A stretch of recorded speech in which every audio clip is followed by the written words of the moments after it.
Chapter 1. Regressor's first day. What's happening? We were just on our way to a workshop. Director Kim, with half his hair scraped off, looks around and stands up. I try to recall my memories, figuring out where we were in time. The first day. It's the first day we landed in this bizarre world. I remember how we ended up here. We were in an SUV, going to the workshop, then a landslide, we got caught in a landslide, and then something flashed suddenly. It's a 50-year-old memory, so it's a bit hazy. I can't remember clearly. Hey, Deputy Manager CO. Now that I've regressed, how should I live? Deputy Manager CO. Usually, in regression novels, people live well using their future knowledge. But all I know about the future is trivial stuff like Mr. Ju's daughter being born 30 years later. CO Yoon Hyun, Deputy Manager. Section Chief Jun. Sorry, I was a bit startled. I snap out of my daydream at Section Chief Jun Myong-hoon's shouting. Deputy Manager. It's a title I haven't heard of in so long. I couldn't help but be startled. Then, I remember the face I haven't seen in a long time. Section Chief Jun Myong-hoon. Jun Myong-hoon, the nephew of Jun Myong-cheol, the executive director of the company I worked for, SJD Company. H is 32, 3 years older than me, but had already snagged the section chief position through nepotism. I remember disliking him quite a bit 50 years ago, but thinking of it as a face I haven't seen in 50 years, I'm actually quite happy to see him. After all, isn't he a fellow countryman from my homeland that I'm seeing again after 50 whole years? It's time to get along well, I thought. Swish. Suddenly, Section Chief Jun slaps me across the face. Deputy Manager CO. You bastard, didn't you drive the car properly? I stand there dazed, having been slapped, and quickly erase the thought of him as a fellow countryman. I had forgotten. This guy is a bastard. You bastard, it's because of you that we're in this mess. Stranded. This bastard. It's when Jun Myong-hoon is about to charge at me in anger that Chief-O stands up and stops him. Look here, that's enough. That landslide wasn't something Deputy Manager CO could have done anything about. I remember that incident from 50 years ago. Yes, I was definitely assigned the role of driving the company SUV. Aren't you angry, Chief? Because of this jerk Deputy Manager CO, we're in this disaster. Where are we now, and where did our SUV go? We're stranded here because of this guy. And then, I remember. I definitely dozed off while driving. But, the reason I was dozing off was Jun Myong-hoon. That guy dumped work on me the day before the workshop. Work he had been putting off, forcing me to stay up all night. If you were going to doze off, you should have handed the wheel to someone else. What kind of mess is this? Thinking about it again, wasn't Jun Myong-hoon originally the one in charge of driving? That's right. Originally, Jun Myong-hoon was supposed to drive, but he, wanting to hit on the female employees in the backseat, forcibly put me in the driver's seat. This stupid bastard. We're stranded because of him. The memories from 50 years ago are coming back clearly. Back then, I was so flustered and didn't understand what was happening. So, unwittingly, I apologized to Jun Myong-hoon. I even thought it was my fault. But looking back on that memory from 50 years ago, has Jun Myong-hoon never felt anything like conscience or shame? I definitely asked Jun Myong-hoon and the female employees a few times to take the wheel for a while. But Jun Myong-hoon, who refused to drive, also prevented the female employees from driving, even though he knew I was sleepy due to overnight work. As the deputy manager, I couldn't ask the chief and director to drive. I had to drive for 4 hours without rest despite being sleepy because of Jun Myong-hoon. So, Section Chief Jun, I have something to say. Look at him, acting all high and mighty. Yeah, since we're stranded because of Deputy Manager CO, if you have any conscience, you should apologize. I was extremely sleepy, yes. But to my recollection, I drove the car correctly until the end, even fueling myself with coffee. When the landslide happened, I tried to avoid it. But it was too big to evade, and our car was swept away as it was. I definitely tried to stop and reverse the car when I saw dirt falling in front of us. But the side of the mountain next to us almost completely collapsed. It was a disaster I couldn't have avoided no matter how much I tried. Section Chief Jun, I understand you're angry, but it doesn't seem like the time to blame someone. This guy, giving lectures in front of who? You don't even know what you did wrong. Sigh. I take a deep breath. In the life where I didn't know about regression. For 50 years, I learned how to endure while living tenaciously. Learning to endure when strong bandits trampled over me and took my money. Learning to endure when vicious martial artists insulted me. Learning to endure when local officials took everything I had, even things I didn't have, to collect taxes. Yes, in front of those I couldn't handle, enduring was the truth. But, hey, what, hey, Seo Yoon Hyun, you bastard, what now? Bowing down unnecessarily in front of those I can handle is not what a man does. I learned that too. I said it wasn't my fault.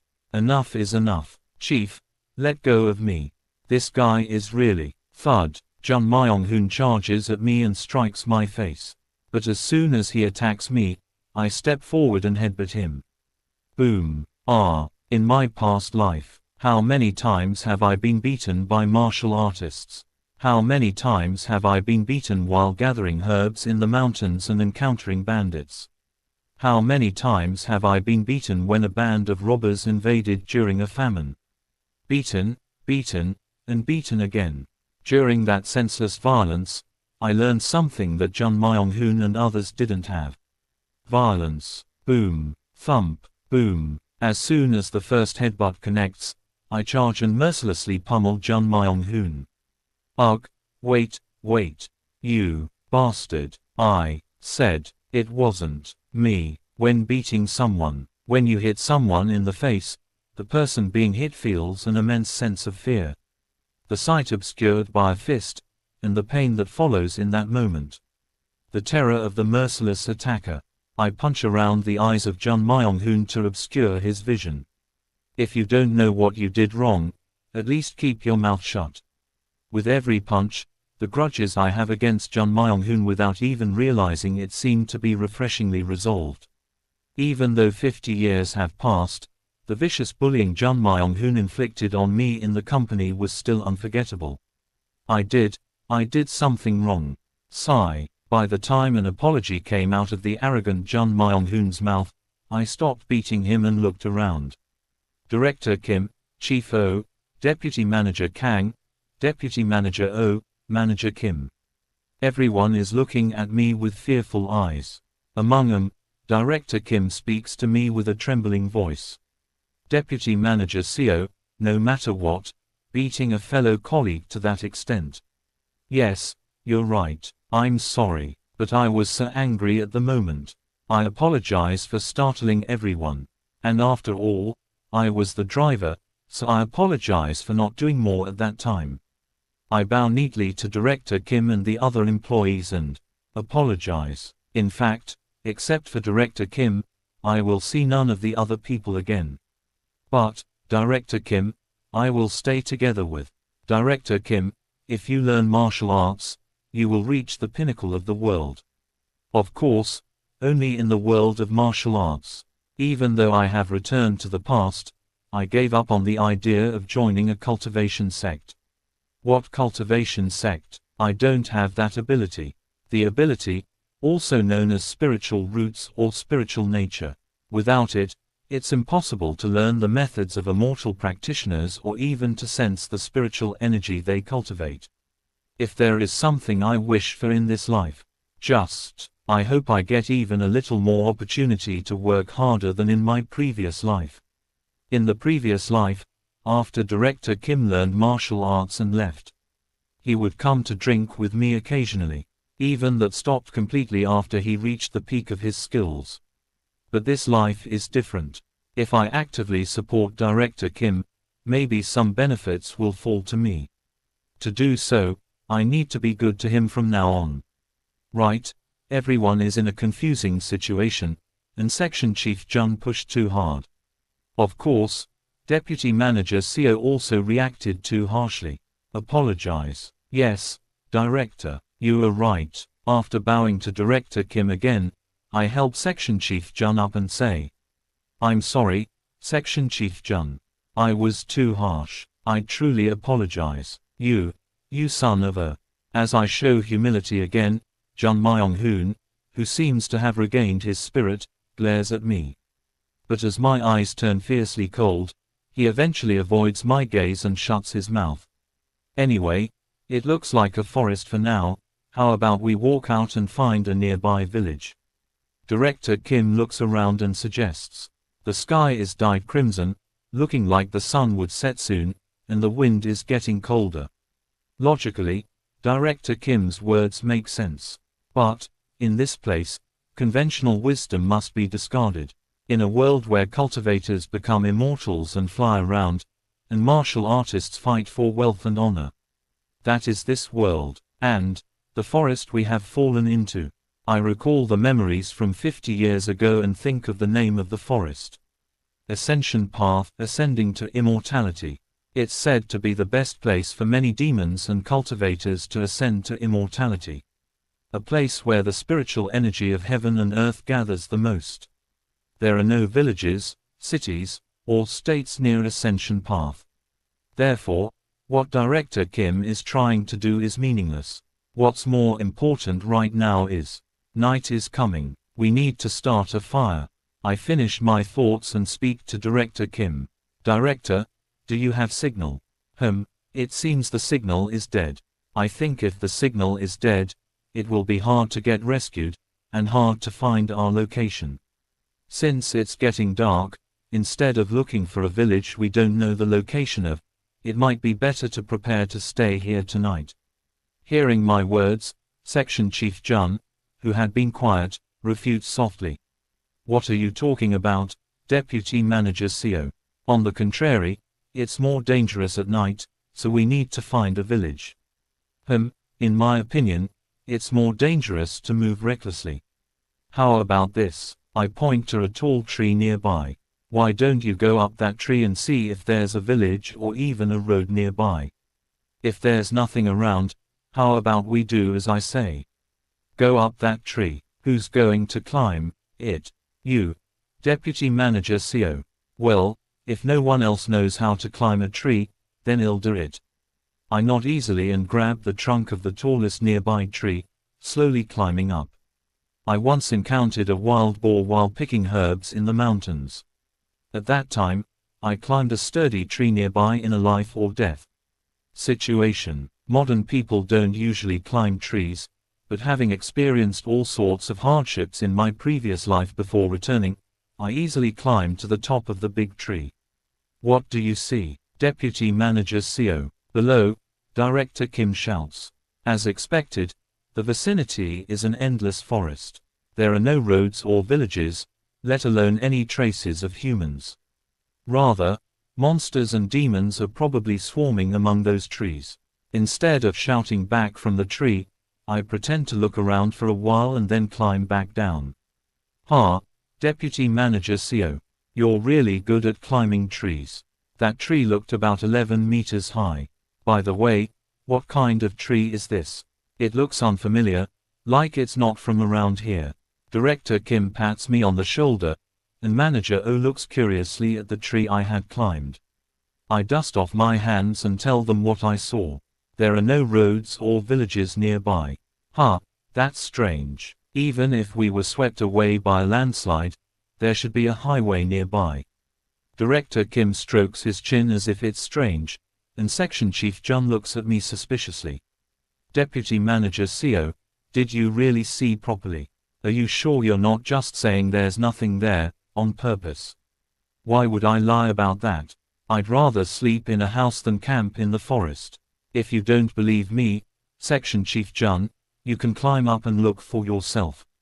Section Chief Jun backs off with a face like he had eaten something bitter. I think even if we explore the surroundings, we should first set up a base and light a fire, since it's getting dark. That makes sense. Then, oh, let's look for our SUV too. We were swept away by a landslide in the car, but logically, our car should be nearby. Director Kim claps his hands and says, "But this is a place where common sense doesn't apply. Our SUV is gone. It won't be anywhere. How about looking for the car and sleeping in it? There are a lot of supplies in the car since we were going on a workshop." This workshop was practically a picnic. So, there were lots of camping tools and food loaded in the SUV. However, the car is gone. Of course, I know because I returned to the past, but they wouldn't believe me if I said the car is gone. Instead of draining my energy trying to convince them, it's better to just let them look. Then let's split into teams. One team will look for a place to stay, and another team will look for the car. Let's meet back here before the sun completely sets. I suggest dividing into teams. I, Deputy Manager O, and Manager Kim are in the team looking for a place to stay. Director Kim, Section Chief Jun, Chief O, and Deputy Manager Kang are in the team looking for the car. We split up and look around. Deputy Manager CO, you said to look for a place to stay, but how do you usually find such a place? Deputy Manager O cautiously asks. She seems a bit awkward because I beat up Jun Myung-hoon. Sleeping in the mountains or forests is dangerous. Wild animals and beasts could attack, and if you light a fire just anywhere, it could cause a forest fire. The best thing would probably be a small cave. Like that place over there. Oh my, a cave. You found it right away. You're lucky. Of course, the cave I had naturally led him to was one I had visited 50 years ago. In my past life, it was a refuge I had barely found after wandering for hours. To Deputy Manager O and Manager Kim, it seems like good luck, but in reality, it's not a coincidence but an inevitability. Even in my past life, it was the perfect place to stay without any danger inside. I look at the cave and gather twigs and leaves from nearby. Wow, Mr. CO, you're really skilled. Enhart V Epsilon LBN, your gateway to infinite stories. Did you do something like Boy Scouts? Well, something like that. Although it isn't Boy Scouts, but rather a 50 years experience in Old Scouts. We can light the fire later with Director Kim's lighter. Shall we gather some firewood for the bonfire? Oh my, it feels like when I went to a training camp as a kid. Right. It feels just like that time. The two female employees chatter happily as they join me in collecting dry sticks and branches for firewood. Later, as the sun is setting. Now, let's slowly head back to the clearing we were at earlier. The others will be gathering there too. All right, Tilda. Yes, Tilda. I head back to the clearing with the two female employees. Soon after, we are reunited with Director Kim, Chief O, Section Chief Jun, and Deputy Manager Kang. Did you find the SUV? Quote. Director Kim shakes his head with a gloomy expression. Chief O and Section Chief Jun also have worried looks on their faces. Deputy Manager Kang Min-hee also speaks with a tense face. There's no sign of it anywhere. We circled around looking for it, but it's like it vanished into thin air. Logically, if the car was swept away by a landslide, why are we out of it and the car gone? She looks around with a worried expression, as if the forest itself is frightening. There's nothing we can do now. We've found a place to spend the night, let's stay there. We'll continue the detailed search tomorrow. Okay. The six of them follow me to the cave with somber faces. Oh my, what's this? Mr. CO made it. CO Yoon-hyun is really capable. Did he live in the wild or something? Deputy Manager Kang Min-hee is surprised by the windbreak and cave door I made. Chief Oh Hyun-seok quietly expresses his admiration and praises me. Director Kim also nods in satisfaction, and Jun Myung-hoon. He seems unsatisfied but, too tired to say anything, just enters. Director, the lighter please. Oh, Right. Director Kim takes out a lighter from his pocket and lights the dry sticks I had gathered. We sit around the fire inside the cave. The smoke perfectly escapes through the hole I had made in the windbreak. Wow, what a situation we're in. This is hardly logical. Quote. Everyone sits with gloomy expressions, seemingly worried. That's when it happened. Gurgling. The sound came from Manager Kim Yun's stomach. Her face turns red with embarrassment. Oh, that's. Haha, it's okay. We all missed dinner. I grin and take out berries I had picked while gathering branches. Everyone must be hungry. Try these. I picked them earlier. Are these safe to eat? They're not poisonous, are they? Jun Myung-hoon, his tension easing, casually asks me. I smile and eat one of the berries. I learned about herbs when I was young. I know what's safe to eat and what's not. Although saying, when I was young, is a bit of a stretch, I had indeed learned it in the past. Seeing me eat the berries without hesitation, Kim Yun also cautiously tries one. Wow, these taste like raw chestnuts. They're crunchy, right? I picked plenty, so everyone can have some. Watching this, Director Kim and Deputy Manager Oh start eating the berries I had picked. Deputy Manager Kang and Chief Oh also happily ate them. Only Jun Myung-hoon looks at the berries with displeasure and lies down first, claiming H is tired. Haha, this is something. We should be serious, but thanks to Deputy Manager Seo, we're having a good time.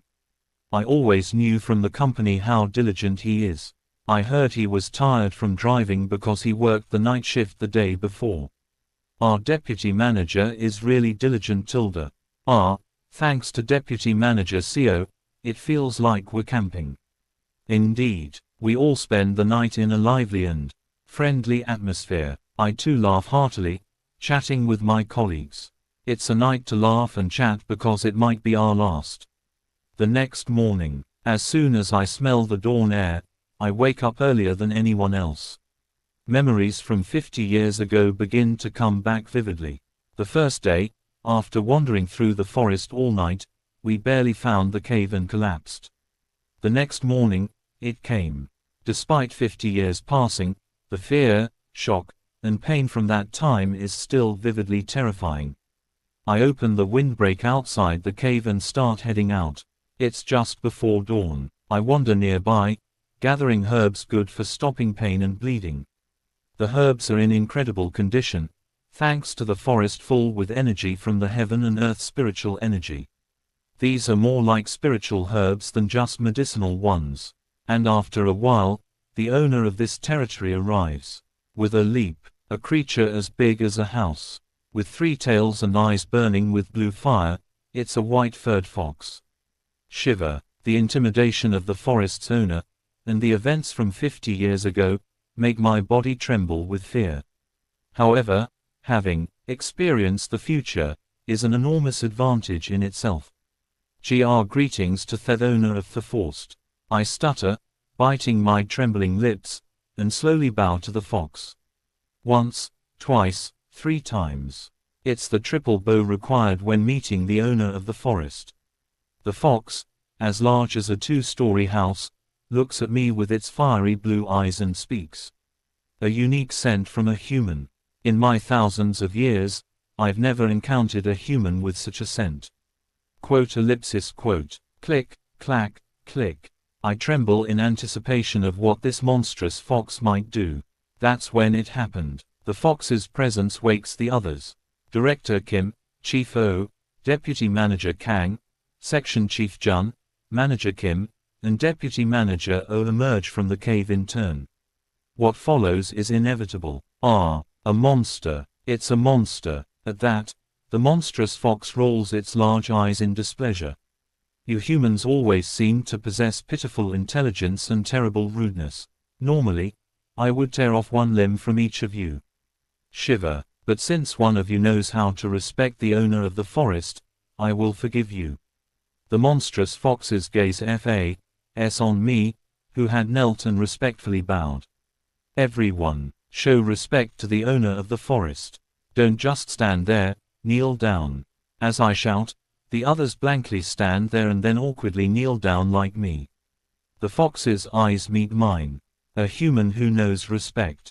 I will not punish you hastily, but your scent is too unique. Drip, drip, from the corner of the fox's mouth, a sticky liquid flows. Saliva, one of your limbs. Let me taste just one. Then I will allow you to stay in my territory for a while. Finished. A Regressor's Tale of Cultivation. Chapter 1, Regressor's First Day.